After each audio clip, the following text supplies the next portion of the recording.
Ateina ir išeina net kaimai, miesteliai. Sunku suprasti, kas vyksta, bet visi mes esame įsipareigoję būti žmonėmis. Atmintis – mūsų stiprybė. Vertybės nekinta tūkstantmečiais. Kartais nesupranti, kas yra svarbu, o kas ne. Ir vis tik norisi tikėti, kad viskas vyksta į gerą.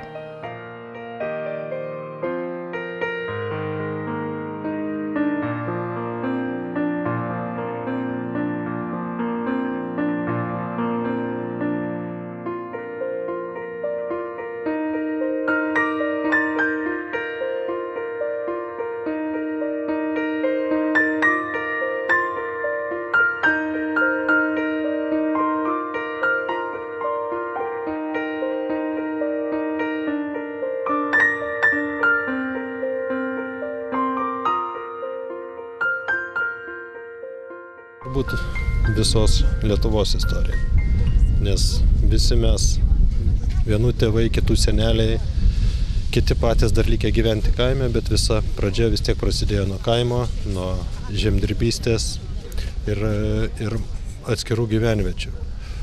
Istorija susiklostė turbūt taip, kad gyvenimas progresavo, karai, pokario laikotarpis, trėmimai, visą tai turbūt ir naikino kaimus, plus technikos pažanga ir liko kaimai tušti.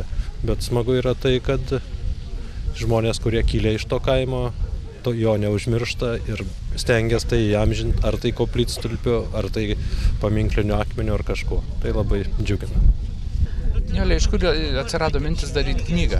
Pasiūlė Juozapas Glinskis, atvedė į savo kaimą, parodė kaimą savo, vedžiojo takais, keliais, per griuvėsius, po pievas. Įvedė į savo gyvenimą, į jau savo jaunystę. Ir viską užrašėm, ką jisai sakė. Suradom žmonės dar, iš senuosių žmonės, seniausia yra gyventoja. Čia pat irgi dalyvauja to kaimo. Papasakojo apie kaimą, apie savo jaunystę, kaip gyveno, kaip sekėsi, kaip gyveno.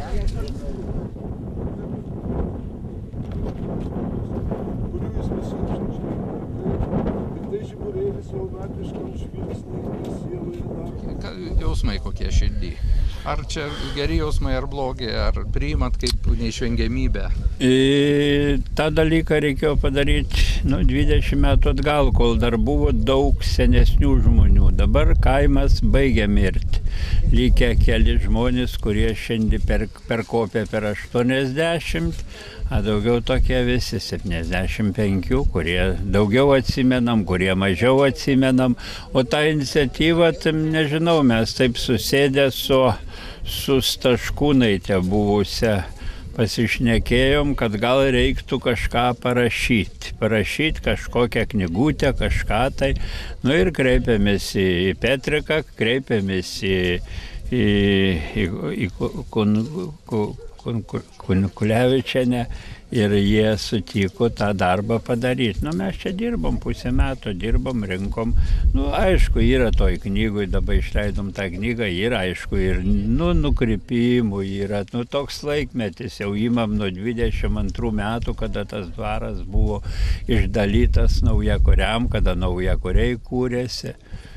Ir antra kilo idėja, kad įamžint kažkokiu tai koplytstulpiu, nes čia buvo pastatytas Smetonos laikais kryžius. Jisai supuvo ir šiandien liko jo tik devukas, įkėlėm ten į medį, padarėm. Aišku, sunku kalbėti, sunku prisiminti, kada pradedi analizuoti tėvų pragyventą laikotarpį, kada išėjo iš dvaro, kada gavo žemę, kaip dirbo, kaip vargo. Tas kaimas garsus yra dar ir tuo, kad čia prasidėjus karui pirmos buvo aukos tokiam kaime, kai Čelkių kaime. Tai buvo sušaudytas mano brolis ir mano patėvis, o atsakui buvo sušaudytas, kuris organizavo jų sušaudymą, apylinkės seniūnas. Taip kad šitas kaimas patyrė ir aukų, buvo aplink miškus, miškuose buvo daug daug besislapstančių, kurie nenorėjo eiti į tarybinę armiją. Nu, ir vyko viskas, vyko žudynės, išžudė nekaltas šeimas, išžudė, kurios nikuo dėtos, bobas vienas sušaudė po 85 metus. Nu ir šiandien jis tuščias, tik tiek džiugu galiu pasakyti, kad žemė dirbama, žemė čia derlinga ir žmonės dirba, noriai dirba, augina javą ir javas gražu rudenį pravažiuoti, kada jau nunokia javai tikrai, kad ir šiandien dar cukrinius kasa, didžiuliai plotai cukrinių ir gražių cukrinių. Svarbiausia, kad žemė yra dirbama, neapleista ir aš manau, kad čia visiems jau turėtų būti kažkokie, aš juos arzinu, tuos naujus ūkininkus, kad jūs būsit jau čia kokie dvarponiai, kaip kažkada buvo. Nu, čia žemė Šelkiuose kažkur 400 hektarų, tik nėra didelis plotas. Ir jūs jau apie tą žemės pardavimą daug visokių minčių sako, parduoti, neparduoti, kiek jūs matot šitame? Nu dabar kas liečia žemės pardavimą, jos dalis, žinot, jūs puikiai yra jau parduota. Nu ir tas aišku, tas draudimas, kada yra draudžiama, tada yra didesnis noras. O žmogus, aš nežinau, gal parduoti, gal neparduoti, bet jau yra dideli plotai supirkti, dideli plotai suprivatizuoti. Jie suprivatizuoti šiandien, aišku, nei jūsų, nei mano, nei jo pinigais, bet pinigai atėjo visien iš anos pusės. O čia tai tas judėjimas matyti, kad jisai vyks. Nieko nepadarysi. Kas turi pinigų, nusipirks, gal teisingai, malonu būtų, kad lietuviai supirktų, kad nesupirktų užsieniečiai ir paskui nedarytų didžiulę biznės, supranti, su mūsų žemele.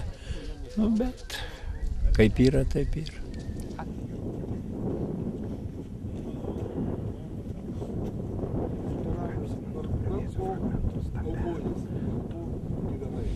Ką galiu buvo žemdirbių kaimas, buvo kaimas lietuviškas, svetimtaučių neturėjom, auginom duoną, Čelkietė moteris kepė duoną ir ištraukus iš pečius dalina vaikams.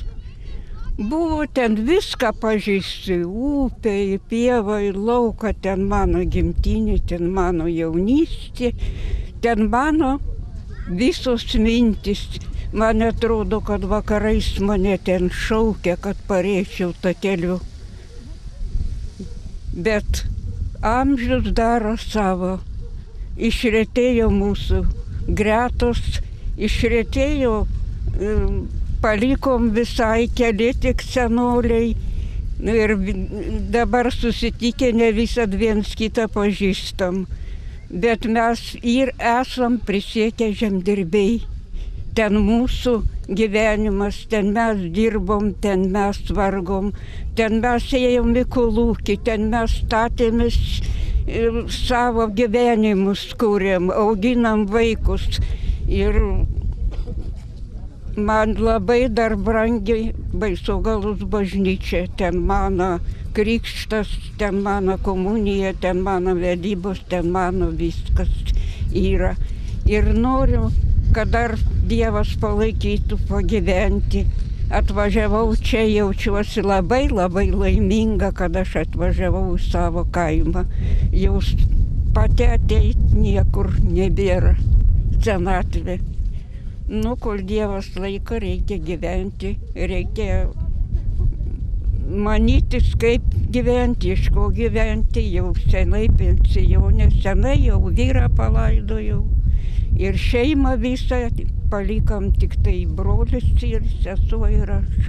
Iš 9 tik 3. Bet aš, kadangi esu vyriausia, tai jaučiuosi labai stipri, kai iki šiol išgyvenau. Nu, vat ir ką norėjau pasakyti, tai ir viskas iš mano pusės. Tai, kad atsirastų knyga, buvo pirmiausia sumanymas toks brošiūrėlį išleisti. Paskui aš galvoju, čia kas čia menknikis, ir internete palandysiu, iš vieno sakinio paimsiu, iš kito sudėlios ir internetas sako, špyga taukota, nieko nėra ten internete. Net, sako, gal ieškoja Verkių dvaro. Nu ir paskui pradėjo domėtis, pradėjom tai po biškį kaupti. Nu, mūsų tikslas buvo daugiau ne vien dokumentikai, ne dokumentaliai užfiksuoti, bet ir kaip nors, kad būtų ta knyga visiems skaitoma, kad visiems būtų įdomu apie tą kaimą. Todėl reikia savotiškų ir tokių elementų, lyrinių nukrypimų, būdingų gal romanų, gamtos aprašymų, bet tai ir mano interpretacija, ne visada teisingai atkurta. Nu taip kūrėm ir išėjo tą knygą.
Šelmiai, ką šiandien švenčia?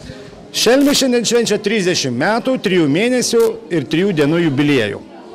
Bet tą progą mes darom didelį tarptautinį šokio ir muzikos festivalį. Bet pirmą festivalį paskiriam savo, kadangi anksčiau jokių jubiliejų nedarėme. Tai mūsų pirmas toks jubiliejus, kurį viešai darome. Ir festivalis pats pirmas, ar ne? Ir pats pirmas, ir mes planuojam taip. Gimtadienių nebešvęsim, bet darysim 30 festivalių. Tai čia iki kelinto jubiliejus? Nu, kol būsim gyvi. Ką pasikvietėte į gimtadienį? Į gimtadienį, kadangi yra 3 dienas, 3 naktis, prasidėjo 4-dienį, oficialus atidarimas buvo 7, 8 buvo Žaryjoje, ten Gaivoje buvo, čia taip, pasikvietėm savo artimiausius draugus, tai yra muzikantus, ta prasme, su kuriais draugavom, tai yra iš Klaipėdos Mingė, seni pažįstami iš Radviliškio, Radvyje, su kuriais mes dabar pastoviai koncertuojame, Šelmiai kapela iš Šiaulių, Radviliukai, kurie buvo pirmieji, pasidarė savo gitaras, Radviliškė, kurie grojo hipių anų laikų muziką. Ir, aišku, būtinai šokėjų savo draugus, su kuriais dažniausiai susitinkam ir kurie netgi šoka mūsų šelmiškus šokius. Tai va jaunas iš Šiaulių, iš Joniškio, Ratilys, po to atvažiuoja Alksniupiečiai, mūsų draugai čia iš mūsų rajono, senjorai kolektyvas, iš Panevėžio rajono šokių kolektyvas. Nu, lyg tai viskas. Ir, aišku, mūsų naujausias kolektyvas tai Šelmiukai. Tai jaunimas, kuris mums pakeis. Jeigu mes nespėsim 300 festivalių padaryti, jie pabaigs. Tai kaip tie šelmiai šiaip gyvena šiandieną? Kiek jų lanko kolektyvą? Nu, yra apie 30, virš 30. Šokančių? Jo, šokančių, taip. Kiek kartų pasikeitė? Net neskaičiavau, bet pasikeitė. Tai kodėl tie šelmiai taip mėgsta štai į šokius eiti? Ką tokio turi šis kolektyvas, kad žmonės vakare ne televizorių žiūri, o eina kojeles pamankšti? Mūsų šūkis toks, jei šokti tai smagiai, jei smagu tai iki ryto. Tai reiškia, mums to reikia ir dar mes tą galim padaryti, taip dėl to ir yra viskas. Na ir vienu žodžiu pasakysiu dar tiek. Kuo muzikantai ir šokėjai yra panašus, todėl kad turi ausis. Tik tai muzikantų skiriasi pas jas 2 didelės ausis, o kiekvienas šelmis šokėjas, kiekviena ląstelė turi po 2 mažas ausites. tuom mes ir panašus ir skiriamės, dėl to mūsų visas kūnas juda ir širdis, aišku.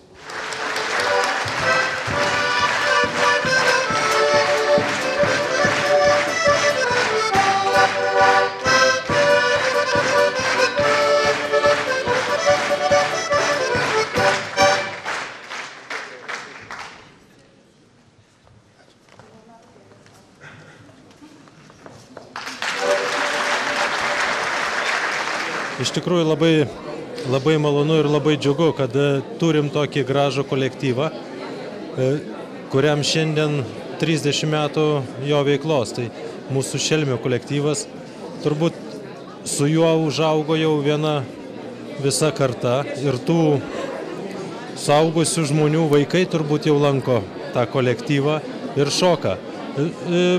Džiugu tai, kad jie palaiko savo šokiuose lietuviškas tradicijas, išmoksta kažko naujo, tai ir savotiška užimtumo forma jaunimui, vyresniems laisvalaikio praleidimo forma. Tai iš tikrųjų parodo, kad žmonėms reikia kažko kitokio negu visiems. Kai kurie sako, kad nesididžiuojam kartais tuo, ką turim, kad ir tais pačiais liaudiškais papročiais, kolektyvais, kaip radviliškiečiai, nemažai žmonių susirinko, gal Radviliškis išimtis? Kad didžiuojamės, tai jau čia nėra ko kalbėti, nes tas kolektyvas, kuris garsina Radviliškį ne tik Lietuvoje, bet ir užsienyje. Tuo labiau, kad matom, kiek šiandien jų pagerbti ir pasveikinti susirinko žmonių. Manau, kad bus pilnutėlė salė, kad žinai, ar dar tilps. Tai tik dar kartą parodo, kad radviliškiečiai myli savus kolektyvus. Ko jūs palinkėtumėte šiam kolektyvui? Dar keletą jubiliejų po 30 metų, stiprių kojų, gražių laikysenų ir geros šypsenos.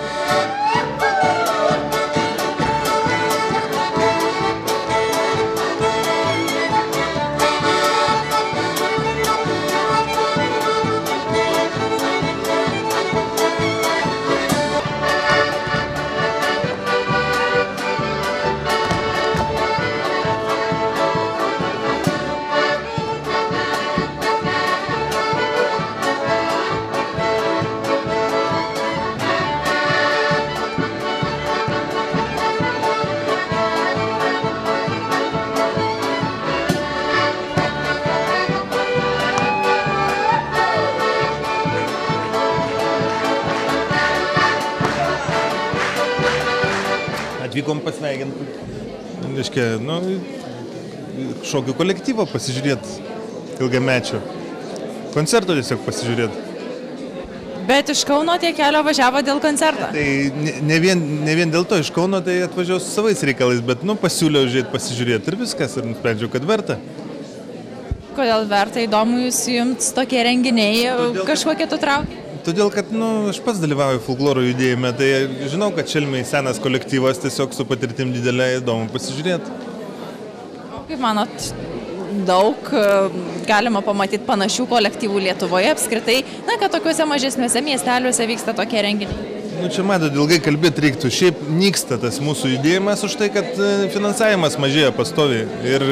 Ir jeigu valdžia kažkokių pastangų nedės, nes vadovų algos yra tiesiog juokingos, bet čia turbūt šventė, tai nelabai apie tai kalbėti reikia, bet taip yra, kad aš žinau, kaip kitose rajonuose yra, tai labai sudėtinga, nes viskas kainuoja, tokiam kolektyvui pajudėti reikia autobuso, jeigu nori važiuoti į užsienį vėl yra kiti dalykai, žodžiu, tas visas turi valstybė daugiau dėmesio skirti, man taip atrodo. O dabar skiria nedaug ir tie kolektyvai visur, aš matau, kad jų eina mažyn, ypač to etnografinio folkloro.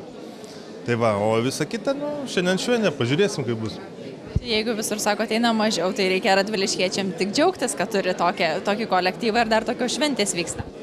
Aš manau, kad visi mes turim džiaugtis, kad yra dar kažkas tai, kas praneda už tai, kad bendrai darosi taip, kad ta mūsų savigarba mažėja, žemėja, kaip pasakyti, nes nesididžiuoja žmonės, kad jie, sakykime, yra kažkokie, ten lietuviai ar dar kažkas, tai jūs nejaučiat to?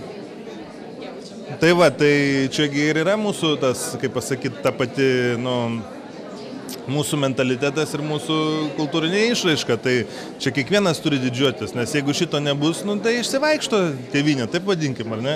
jeigu milijonas žmonių jau dingo kažkur, tai ne visigi numirė, teisingai. Bet pasižiūrėjusi tai, kiek šiandien salėje žmonių, tai tikriausiai radviliškiečiai didžiuojasi.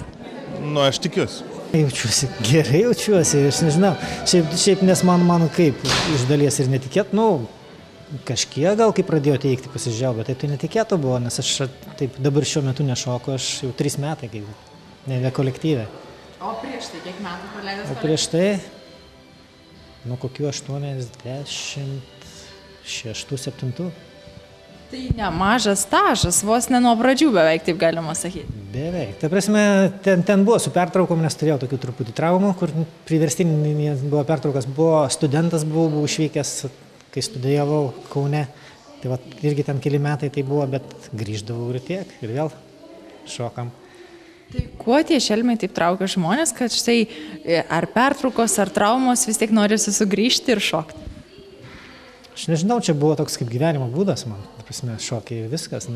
Jau buvo kiekvienos vasaros laukdavom, važiuodavom į Europiedas. Bet čia, kai prasidėjo 2003 metais, pirmą Europiedą, kaip išvykom ir po to stengiamės beveik kas met ir važiuoti.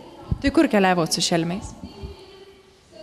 Tai, jeigu tai buvo, tai Sardinijai pati pirmoji buvo, po to buvo dar Danijoje buvo Europiada, Ispanijoje buvo Europiada, Klaipėdai buvo Europiada, Šveicarijoje buvo. Tai ne tik Lietuva, bet Europą taip pat? Ne, tai čia va taip, ir pakeliui, viena iš tokių, kai važiavom į Ispaniją, tarkim, 2005 metais, tai mes važiavom per Berlyną ir tada buvo tas Love Parade. Love is back. Taip, buvo kažkokia pertrauka, kurį laiko nevyko tie meilės paradai ir dabar čia buvo tas sugrąžintas tik tais metais ir mes užsukom tyčia grinai į Berlyną vien dėl to pasižiūrėti, kaip jis atrodo iš arti. Ir kokie įspūdžiai? Ne, tai irgi smagus tokie įspūdžiai, žmonių daug, net kitokio lygio, kad tenai vis tiek ten vakarų Europos šalis, kur ten vis tiek išvystytas mobilus ryšys daugiau negu pas mus, bet ten neįmanoma buvo, aš pasimečiau nuo savų, tarkim, man nes šalt krepšį nešiau, ten prie žmonės prasibrauti, o po to pasiskambinti be šansų, netgi man atsiuntė žinutę, kur esi, aš tada gavau žinutę, tada kai jau buvau susiradęs savus. Ja. Tai ką maloniausia prisiminti iš tų metų, kai šokot? Ne, tai čia viskas, visi tie visokie tokie, va taip, tu repeticijose vargsti, o po to vis tiek tie visi koncertai, tai viską atperka. Vis tiek, smagu ir ten išvažiuoti kažkur, dar kažką. Čia būdavo vis tiek, esmė tame, su tom išvykom į tas visas Europiedas, kaip minėjau, ten vis tiek būdavo, mes, galima sakyti, save patys finansuodavom, nes mes paramos mažai gaudavom, tai mes patys susidėdavom savus ir negana to, kad ten savo laiką skirdavai, dar mokėdavai savus pinigus ir važiuodavai, bet vis tiek kažkaip buvo visai smagu. Tai kas čia gyvenimo būdas turi būti, kad žmogus vakare ne televizorių žiūri, o eina ir trypia kojom dar vargsta? Tai aš jau sakiau, kad čia jau gyvenimo būdas toks ir yra, tai čia viskas. Tik tiek, kad pas mane gyvenime pasikeitė aplinkybės, aš keičiau gyvenamąją vietą, tai dabar kažkiek ilgiuosi iš to gyvenimo būdo, nes ten aš dabar nepradėjau dar nieko daryti, dabar aš Vilniuje, tai ir dabar, bet nors Vilniuje yra platus pasirinkimas, nežinau, ar čia neišsirinko, ar dar kažkas, bet. O radviliškiečiai didžiuojasi turėdami štai tokį kolektyvą? Manau, taip. Vis tiek čia. Vis tiek čia, kiek teko dabar girdėti, vis tiek aš susiskambinu su jais, pabendrauju.